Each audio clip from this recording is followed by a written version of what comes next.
You have to walk a mile in somebody's shoes before you know who they are. Everybody's story is different. I kind of felt like I should have died.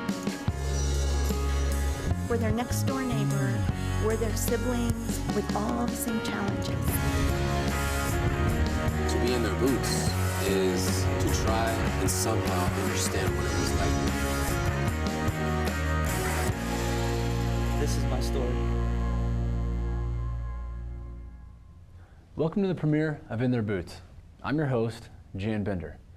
For the last several months, our team has been traveling the country, gathering stories on the people, families, and communities here at home impacted by the wars in Iraq and Afghanistan. We're here now to share those stories. This show and the people we focus on are infinitely important to me because I myself am a Marine veteran of Operation Iraqi Freedom. And we're premiering the show today, just 2 days before our nation celebrates its independence, to recognize the service and sacrifice of our men and women in uniform and their families. So many lives have been impacted by these wars, and it's our job here on the show to tell their stories. We plan to do that through documentary-style pieces we call Real Stories. Each week we'll premiere a new real story, and by giving you a window into their life to see their struggles and triumphs, we hope that the show can become a forum to raise awareness and understanding. But we'll do more than just watch on the show. Following our story each week, we'll bring people you just met through the real story, along with experts on the issues, into the studio live via webcam for interviews and discussions. And that's when we'll turn to you, the audience, for something that's never been done before, as we bring you through the same technology into the studio with your own webcams to join the discussions. But beyond that, we ask that you log onto the site and spread the clips of this show and shows to come onto your friends, family, co-workers, church groups, community leaders, anyone in your area who you think would benefit from the awareness. But now to move on with the show. We're going to take you to the great state of Texas to meet up with a paratrooper and his family whose story speaks to the truth that one selfless sacrifice leads to another. Here it is, Beating the Odds.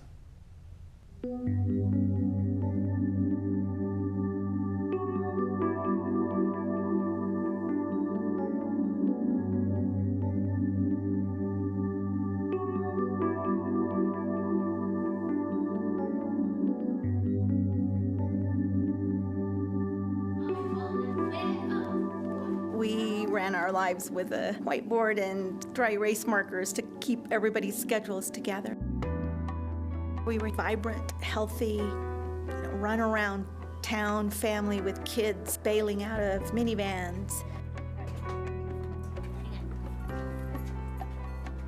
I was managing an accounting office. I'd been a paralegal and legal secretary for about 16 years.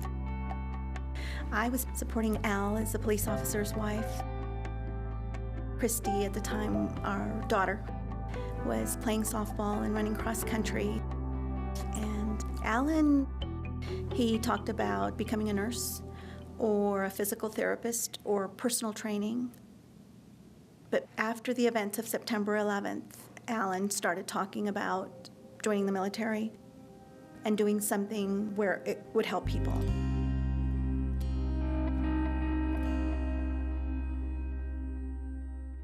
It was at 7:30 in the morning on March 31st, 2003. Alan had been assisting the platoon sergeant for over 3.5 hours when a call for a medic rang out, and there had been some of them positioned on a bridge over the Euphrates River, and we were told that Alan immediately left his covered position and ran through fire to help the wounded soldier, and he was hit in the abdomen with small arms fire. Our lives very different. When Alan got injured, it was a big change for our family. I think I was naive about war and what it entailed, and we live in such a sheltered society that to me, that was a completely different universe, what he was going to do, and I guess when he talked to me about it, I just never really thought that could happen to us, and it did.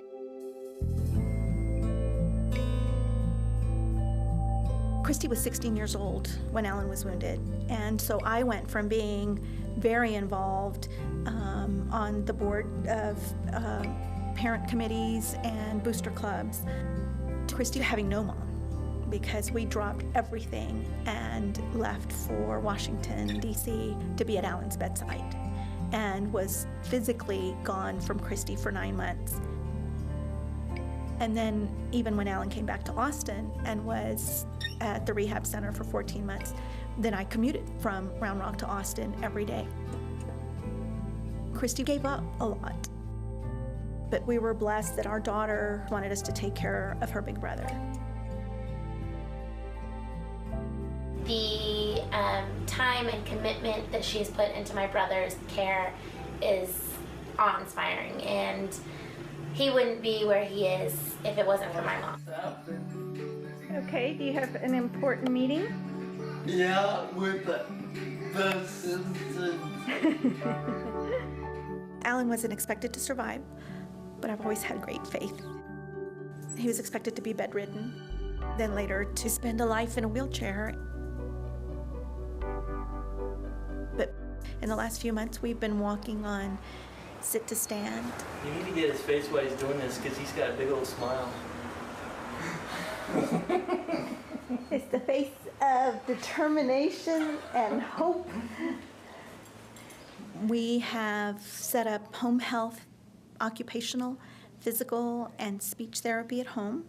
So Alan gets his therapy at home. So really, we run a clinic Monday through Friday and keep the weekends open for movies and fun. Okay, first stop. Starbucks. You got Starbucks? Yeah, in my wallet. All right. I think sometimes people think that independence means we can get the person so that they live in an apartment by themselves and can do everything for themselves. In many cases, it means just being able to direct someone in your care.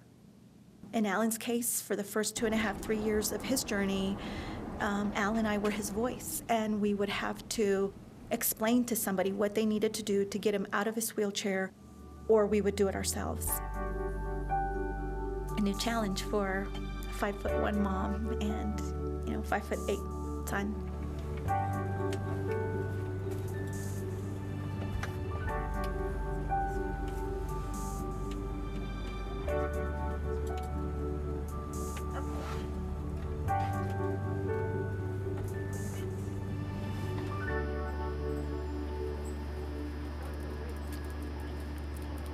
His mother, you're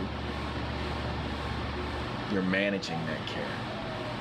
You're an army in of yourself. It sounds hokey, but what you've done, the forces that you have marshaled together to get Alan to this point, is nothing but less than miraculous. And I think Alan and I owe you nothing but our heartfelt gratitude for the rest of our lives for keeping our son alive.